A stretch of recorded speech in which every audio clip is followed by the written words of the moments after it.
Today is Monday, September the 29th, 2025. My name is Thom Rigsby, and this is your AmCon Daily Brief.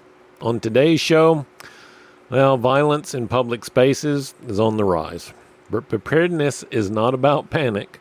It's about honesty and stewardship. So today, let's be honest about the violence we are seeing right now and what to do about it. Before we get there, let's hear from the ASAT team and get the Daily Sit Rep. This is your AmCon Daily Sit Rep for September the 29th, 2025. Up first today, a tragic event unfolded at the Church of Jesus Christ of Latter-day Saints in Grand Blanc, Michigan. A shooting and fire incident resulted in the deaths of 4 people and injuries to 8 others. The attacker, identified as Thomas Jacob Sanford, used a semi-automatic rifle during a service before dying in a shootout with police. Authorities, including the FBI, are investigating the motive behind this violent act. Notably, attacks on churches have been increasing, with 415 reported incidents in 2024, double the number from 2022. Turning to weather, Tropical Storm Imelda, after moving over the Bahamas, is expected to turn east-northeast, moving away from the southeast U.S. coast by midweek and is likely to become a hurricane. While the storm's impact on the U.S. coast is lessening, with watches dropped for Florida, rainfall and isolated flooding remain concerns along parts of Florida, Georgia, and the Carolinas. Dangerous marine conditions, including life-threatening surf and rip currents, are forecasted along much of the East Coast this week. In other news, there is increased focus on the group known as Antifa, which has been officially designated as a domestic terrorist organization. Antifa operates as a decentralized militant group, advocating for the overthrow of the U.S. government and is linked to escalating political violence, particularly in major urban centers. Preparedness for potential direct actions at local events is advised. Meanwhile, ongoing protests and civil unrest are noted nationwide. Various demonstrations are scheduled, including protests across New York City at the UN headquarters and a vigil in Pasadena, California. Members are reminded to maintain high situational awareness and report anything suspicious to both local authorities and the ISAT team.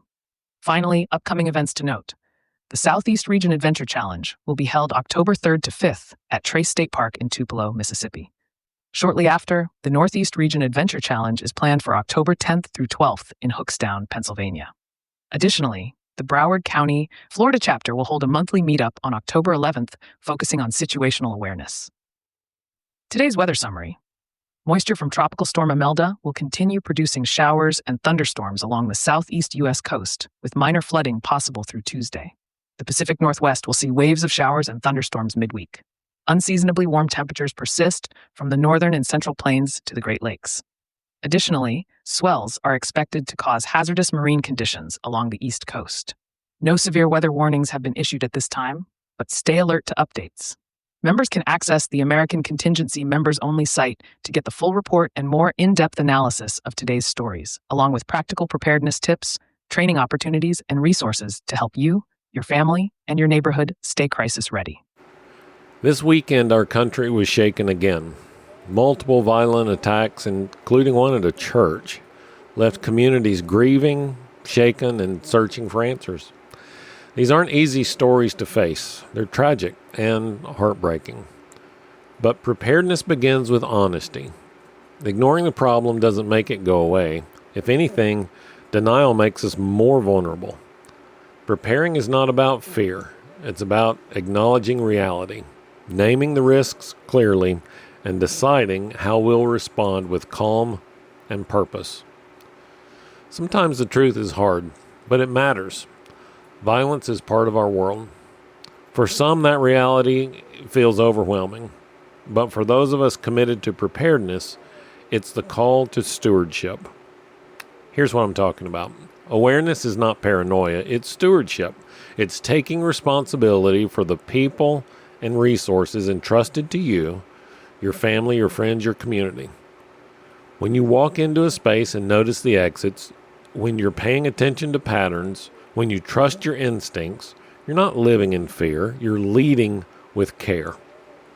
Leadership begins with truth. If we don't name the risks, we can't prepare for them. Pretending that can't happen here has never kept anyone safe. But calmly saying, well, it could happen here, and here's how I'll respond if it does. That is leadership. That is preparedness. Preparedness is not about being consumed with worst-case scenarios either. It's about empowerment. Practicing, planning, and applying awareness gives you confidence, and that confidence reduces panic. And that confidence isn't just for you. It steadies your kids, your spouse, even strangers who see you responding with calm instead of fear. When the world feels violent, the temptation is to retreat into denial or despair.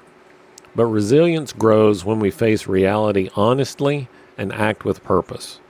That's what preparedness looks like. Not a bunker mentality, but the steady choice to notice, prepare, and lead in the face of uncertainty. So this week I want you to begin with one awareness habit. Every time you enter a public space, whether it's a store, a restaurant, yes, even a church, identify 2 exits and 1 potential safe area. Make it a quiet practice until it becomes second nature. And here's another truth. We don't know the why behind these attacks, and it doesn't matter. If you're in a public space with your kids, does it matter why someone is ramming their car through the barricade? Does it matter why the shooter is popping off rounds into the crowd? No. At that moment, the only thing that matters is what to do next. So in tomorrow's chat, let's take this principle into public spaces. How to stay safe in stores, restaurants, and events without living in fear. Well, that's it for today's AmCon Daily Brief. Thanks for listening. Members, check out today's resources on the members-only website or on your phone app. If you're not a member yet, head over to AmericanContingency.com and start building real resilience today. If you found this helpful, share this podcast with someone you care about. I'm Thom Rigsby. Stay alert, stay ready, and I'll talk to you again tomorrow.